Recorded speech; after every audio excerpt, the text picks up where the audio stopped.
You know the feeling. Someone walks in, or you lock eyes with someone across the room, or you realize you're about to talk to the person you've been thinking about all week, and something happens to you. Your brain, which works perfectly fine in every other situation, suddenly goes completely offline. Your mouth gets dry. Your thoughts scatter. You either say too much or can't find a single word. You become intensely aware of your hands and have no idea what to do with them.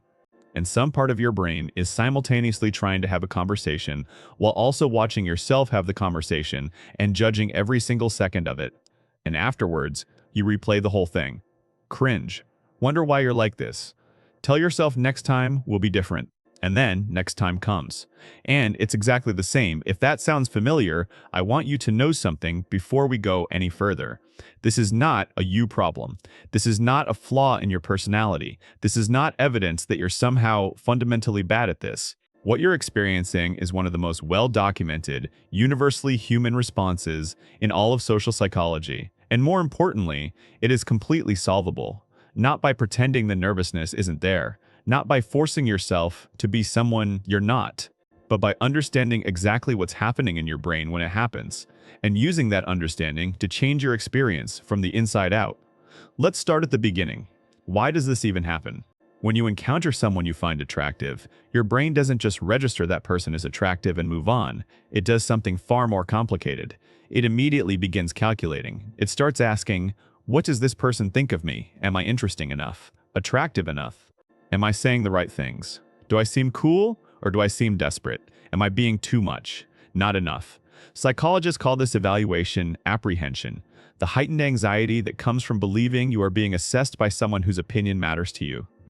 And the more attractive you find someone, the higher the stakes feel and the louder that self-monitoring becomes. Your brain is no longer just present in the conversation, it's split. Half of it is talking, the other half is watching you talk and grading your performance in real time. That split attention is exactly why you forget what you are saying mid-sentence, why you laugh at the wrong moment, why you say something and immediately wish you could take it back. You're not fully in the conversation, you're standing slightly outside of it, judging yourself from a distance. Now here's where it gets interesting, because there's a specific psychological trap that almost everyone falls into, and it's the root cause of almost all of this nervousness. It's something I call the pedestal effect. When you find someone attractive, your brain, without you consciously deciding this, elevates them.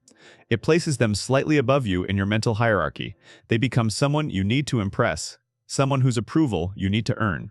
Someone whose judgment of you carries more weight than almost anyone else's in that moment, and the moment you put someone on a pedestal, you automatically put yourself below them.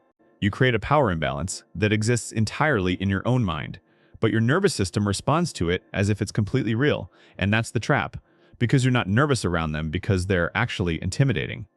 You're nervous around them because of the story you're telling yourself about what their opinion of you means. Now here's something that should genuinely comfort you. Research from Cornell University, led by psychologist Thomas Gilovich, discovered something called the spotlight effect. In study after study, Gilovich found that people dramatically overestimate how much others notice and remember their behavior. We walk around feeling like we're under a spotlight, like every awkward pause, every stumbled word, every nervous laugh is being carefully observed and cataloged by the people around us. But the reality is, the person you're talking to is far too busy managing their own internal experience to be scrutinizing yours the way you think they are. That person you find so intimidating, they have their own insecurities, their own self-doubt, their own internal monologue running at full volume. They are not watching you anywhere near as closely as you think. The spotlight you feel is almost entirely in your own head. But let me give you the most fascinating piece of science in this entire video, because this one will genuinely change how you think about what's happening in your body. In a now famous psychology study from 1974, researchers Dutton and Aaron had participants cross two different bridges, one solid and stable, one high and shaky and anxiety-inducing.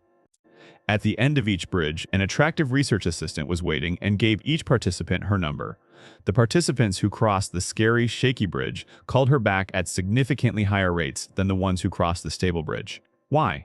Because their hearts were already racing from the fear of crossing the bridge, and when they met the attractive assistant, their brains misattributed that physical arousal, that racing heart, that heightened alertness, as attraction rather than anxiety. They literally felt more attracted to her because they were already physically activated. Now think about what this means for you. The physical sensations of nervousness, the racing heart, the heightened awareness, the electric feeling, are almost physiologically identical to the sensations of excitement. And your brain is making a choice in real time about which story to attach to those sensations.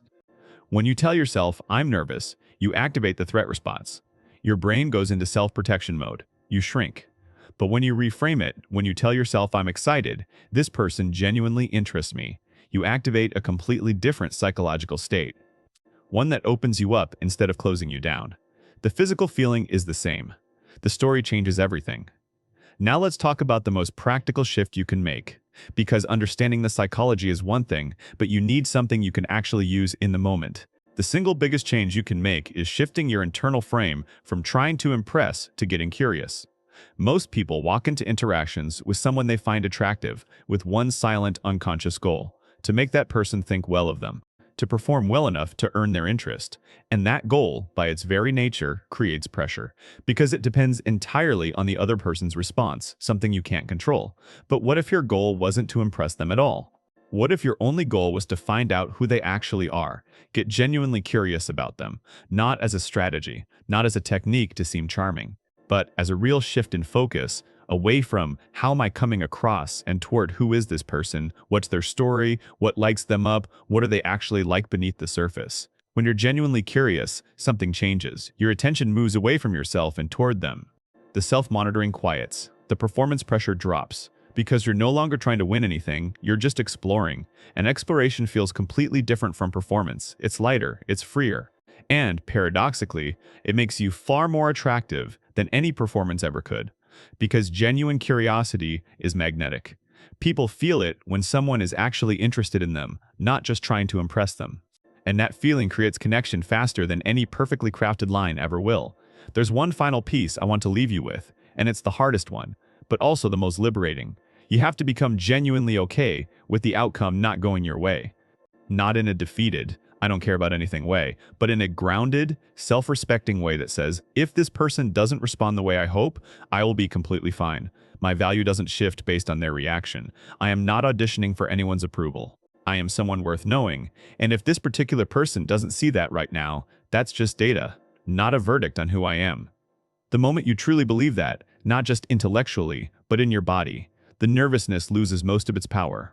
Because nervousness around attractive people is, at its core, a fear of rejection. And when rejection stops being catastrophic, when it becomes just a possibility you can live with rather than a disaster you must avoid, the thing you were afraid of loses its grip on you. Confidence around attractive people doesn't come from having better lines. It doesn't come from looking a certain way. It comes from having a stable, unshakable relationship with your own value, one that doesn't depend on any single person's response to you. Build that, and no one will ever make you nervous again. So here's your one action step. The next time you're around someone you find attractive, before the conversation starts, take one slow, deliberate breath. Then give yourself one simple instruction: get curious about them. That's it. Not impress them, not perform for them. Just find out who they are. Ask one real question, listen for real, and see what happens when you stop trying to win and start genuinely connecting.